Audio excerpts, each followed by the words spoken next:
बिस्मिल्लाहिर्रहमानिर्रहीम, अस्सलाम वालेकुम, हेलो एवरीवन। उम्मीद करता हूँ आप सब खैरियत से होंगे। आज जो हमारा टॉपिक है that's from non fiction, the touchstone anthology of contemporary creative non fiction edited by Williford and Martin. ये एक बुक है और इसमें हम title, significance, key point, summary और लास्ट में थीम्स डिस्कस करेंगे। सो टाइम वेस्ट के बगैर let's get started. Title significance, सबसे पहले जो वर्ड टच स्टोन है इसका क्या मतलब है इस टाइटल में। Touchstone, a touchstone is a reference point against which other things can be evaluated. ये क्या है? ये एक रेफरेंस होता है जिसे हम दूसरे चीज़ों को एवेलिएट कर सकते हैं। In this context, the anthology serves as a touchstone for contemporary creative non-fiction। तो यहाँ पे हम किस चीज़ को रेफ़र कर रहे हैं? ऑब्वियसली जो क्रिएटिव नॉन फिक्शन के वर्क्स है उनको। It provides a benchmark for what is considered exemplary and innovative within the genre। Different genres हो सकते हैं जिसमें ड्रामा भी आ सकता है, ठीक है। इसी तरह नॉवल है। Anthology, an anthology is a collection of works from different authors. अगर आपसे कोई पूछता है कि एंथोलॉजी का क्या मतलब है, तो एंथोलॉजी का मतलब ये है जो एक कलेक्शन ऑफ वर्क्स होते हैं डिफरेंट राइटर्स के या डिफरेंट ऑथर्स के। The title indicates that the book is a curated compilation of essays that represent the diversity and creativity of contemporary creative non-fiction। मैंने बताया ना कि ये एक बुक है, तो ये बुक किस चीज़ से रिलेटेड है? एसे से रिलेटेड है। और इस एसेज में और इस बुक में डिफरेंट राइटर्स या डिफरेंट ऑथर्स के एसेज को डिस्कस किया गया है, उनके राइटिंग स्टाइल को, उनकी चीज़ों के बारे में बताया गया है। कंटेम्प्रेरी, फिर वर्ड आता है टाइटल सिग्निफिकेंस में contemporary. This term highlights that the anthology focuses on essays from the present time और रिलेटिवली रीसेंट टाइम्स। यानी ये बुक में क्या है? कंटेम्प्रेरी का मतलब क्या है कि ये बुक में जो एसेज हैं वो पास्ट के बारे में, यानी पास्ट में जो लिखे गए थे उनके राइटिंग स्टाइल के बारे में बताया जाएगा, और साथ में जो रीसेंट टाइम्स, जो आज के दौर में लिखे जाते हैं एसेज वगैरह, उनके बारे में बताया जाएगा। It suggest that the selected works reflect the issues, themes and styles relevant to modern world. और इसमें ऑब्वियसली फिर हर राइटर, हर ऑथर का डिफरेंट स्टाइल होता है। उसमें डिफरेंट थीम्स देखने को मिलते हैं, डिफरेंट इश्यूज़ को डिस्कस किया जाता है। Creative non-fiction. This term is central to the genre being showcased. It emphasizes that the essays included in the anthology are non-fiction in contemporary but employ creative technique and storytelling elements typically associated with fiction।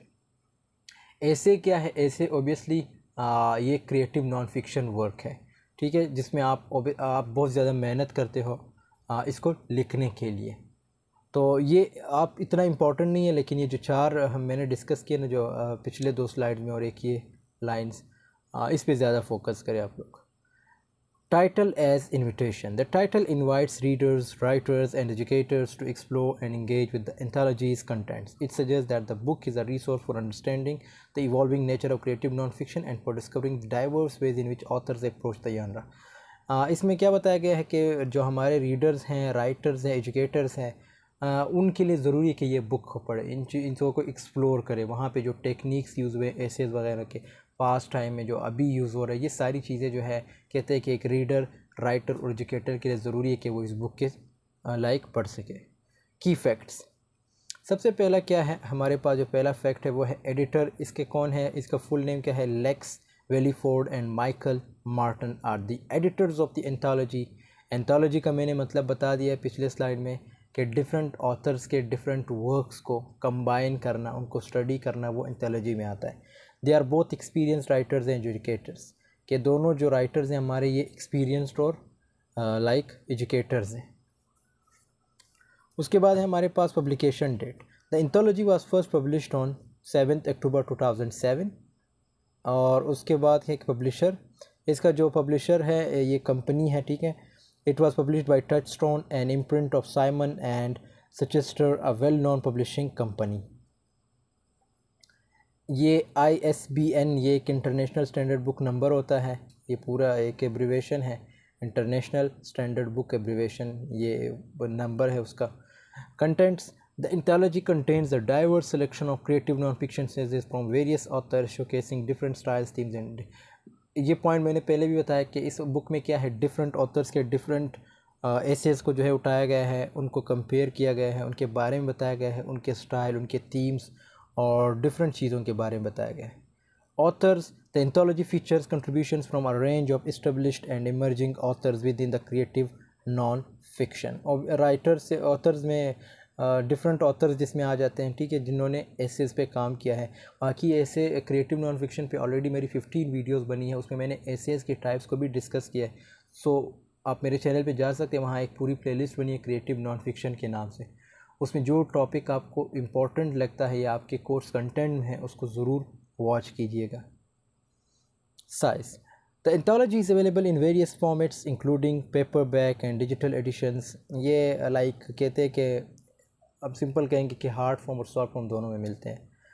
Recognition. The anthology has gained recognition within the literary community and is often used in academic settings to teach creative knowledge. जैसे आपको पढ़ाया जाता है ना, इसी तरह यहाँ ये पॉइंट में यही चीज़ डिस्कस हुई है कि ये बुक को जो है लाइक कंबाइन करके डिफरेंट स्कूल, कॉलेजेस, यूनिवर्सिटीज़ वगैरह में पढ़ाया जाता है. Influence. The anthology has played a role in shaping discussions about the boundaries and possibilities of creative non-fiction. Impact. It has contributed to the ongoing evolution of creative non-fiction by showcasing the ways in which non-fiction writing can incorporate literary techniques and engage readers. Like I said, अगर आप इस book को पढ़ेंगे तो आप पे एक impact होगा. मतलब इसमें बहुत अच्छी चीज़ें डिस्कस हुई है. कोई भी चाहे रीडर हो या कोई दूसरा टीचर हो या कोई एजुकेटर हो, कोई डे स्कॉलर हो, जो भी इसको पढ़ेगा इस पे जो है एक ना एक इम्पैक्ट ज़रूर पड़ता है. तो इट मीन्स कि इसमें डिफरेंट ऑथर्स डिस्कस में अगर एक ऑथर आपको पसंद नहीं आता तो एक दूसरे ऑथर की राइटिंग स्टाइल आपको ज़रूर पसंद आएगी. Literary landscape. The Touchstone anthology of contemporary creative non-fiction has significant addition to the literary landscape, highlighting the innovation and creativity within the genre of non-fiction. As you know कि हर writer की अपनी एक creativity होती है, मतलब हर बंदा creative होता है, लेकिन कोई चीज़ जब हम लिखते हैं तो उसमें पता और चल जाता है कि आपने उस चीज़ को किस तरह, यानी उस सेंटेंसेस को, उस पैराग्राफ को, उस ऐसे को किस तरह जो है पोर्ट्रे या किस तरह एक्सप्रेस किया है. सो ये चीज़ जो है हम क्रिएटिव लैंडस्केप में देखते हैं. अब आते हैं इसके समरी की तरफ. समरी में क्या है, सबसे पहले जो पॉइंट है वो है the Touchstone anthology of contemporary creative non fiction edited by Lex Williford and Michael Martone is a compilation of essays that showcases the diversity and creativity within the genre of creative non-fiction. Same वही point discuss हुआ है कि इसमें different assess को discuss किया गया है और उसके एडिटर्स कौन है, लेक्स वेलीफोर्ड है और माइकल मार्टन है. पब्लिश कब हुई थी, 2007 में. The anthology provides readers with a curated selection of works that blend literary techniques with factual content resulting in compelling narratives that engage and challenge. इसमें कहते हैं कि जो रीडर्स है उनको इंगेज किया जाता है, उनको चैलेंज किया जाता है कि इसमें जो है लाइक ऐसे नैरेटिव्स या ऐसे राइटर्स या ऐसे ऑथर्स को डिस्कस किया गया है जो अपने राइटिंग स्टाइल की वजह से उस वक्त फेमस थे. मींस उन्होंने ये जो एसेज लिखे हैं उस वजह से ये लोग फेमस हो गए थे.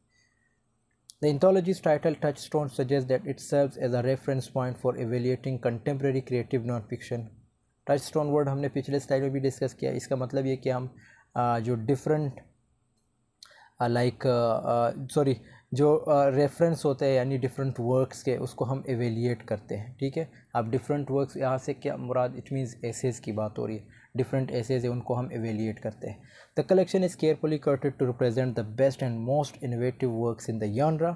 The term anthology indicates that the book is a collection of essays from various authors. Anthology का मतलब मैंने पहले भी होता है कि एक कलेक्शन ऑफ एसेज या कलेक्शन ऑफ कोई भी वर्क हो डिफरेंट ऑथर्स के, वेरियस ऑथर्स के.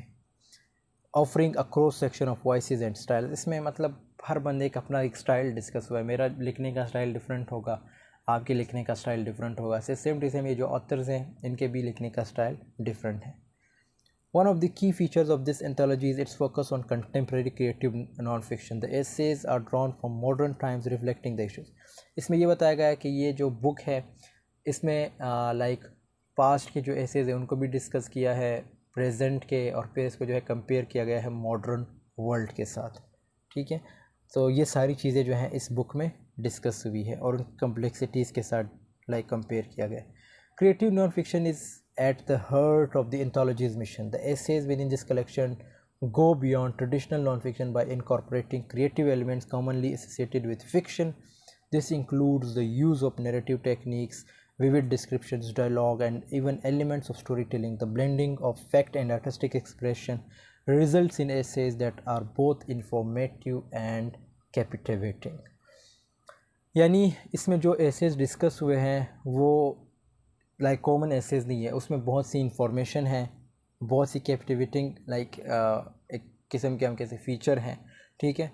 और इसमें बहुत सारी चीज़ें डिस्कस हुई है, एक विविड डिस्क्रिप्शन आपको देखने को मिलेंगे, उसमें डायलॉग्स देखने को मिलेंगे, ठीक है।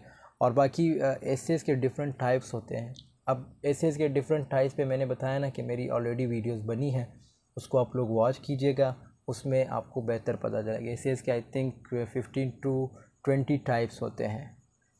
सो अब इस बुक में जो है डिफरेंट टाइप्स को भी डिस्कस किया गया है। The anthology is a platform for various authors to share their unique perspectives and experiences. This essay covers a wide range of themes including identity, family. खैर ये तो थीम से रिलेटेड है, थीम आगे नेक्स्ट स्लाइड में हम discuss कर लेंगे। As readers delve into the anthology, they encounter essays that experiment with form, structure and narrative approach. कहते हैं कि जब रीडर इसको देखेगा, इस बुक को पढ़ेगा, तो इसमें इसको डिफरेंट नैरेटिव देखने को मिलेंगे, मतलब सबका स्ट्रक्चर डिफरेंट होगा, फॉर्म डिफरेंट होगा। This experimentation reflects the evolving nature of creative nonfiction and challenges conventional notions of what nonfiction writing can achieve.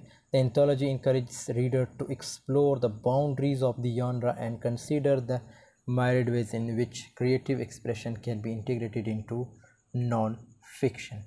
फिर इसमें अगेन ऑथर्स के बारे में बताया गया है कि वो किस तरह उन्होंने जो रीडर्स हैं हमारे, उनको इनकरेज करते हैं कि वो इस चीज़ को एक्सप्लोर करें, यानी इस चीज़ पे काम कर सकें जो एसेज वगैरह है। In academic and literary circles the Touchstone anthology of contemporary creative non fiction has become a recognised source for studying. इसमें भी यही चीज़ बताई गई है कि ये जो वर्क लिखा गया है ये बहुत ही इसको इम्पोर्टेंस दी गई है, और इसलिए इम्पोर्टेंस दी गई है क्योंकि इसमें डिफरेंट एसेज को डिस्कस किया गया है। अब आते हैं थीम्स की तरफ। सबसे पहला थीम है हमारे पास identity and self discovery. Many essays delve into the exploration of personal identity and the journey of self discovery. Authors reflect of their own experiences and entities, open questioning societal norms and expectations. कहते हैं कि इस एसे में इस book में different essays इसलिए भी discuss क्योंकि इसमें डिफरेंट ऑथर्स ने अपनी जो लाइफ एक्सपीरियंसेस हैं उनको शेयर किया है, ठीक है, और अपनी आइडेंटिटीज़ को शेयर किया, अपनी सेल्फ डिस्कवरी जो उनकी जर्नी थी एक किस्म की, उसको जो है एक्सप्रेस किया गया है। दूसरा थीम है हमारे पास family and relationships. The anthology features essays that examine the complexities of family dynamics, relationships and the impact of familial connections on individuals lives. As you know essays के डिफरेंट टाइप्स होते हैं, सो उसमें different चीज़ों को discuss किया जाता है, same to same like जैसे फैमिली डायनेमिक्स हो गए, रिलेशनशिप्स हो गए, और impact of familial connections on individual lives, यानी इंडिविजुअल की ज़िंदगी के बारे में भी डिस्कशन की जाती है। Memory and nostalgia. Memory is recurring theme the as authors delves into their past. Memory या नॉस्टैल्जिया का मतलब ये है कि वो अपने पास्ट में चला जाता है, ठीक है। Recalling significant moments and experience. उसमें क्या होता है, क्या रिकॉल करता है, यानी उन चीज़ों को याद करता है जो मोमेंट्स थे या जो एक्सपीरियंसेस उसने पास्ट में एक्सपीरियंस्ड किए थे।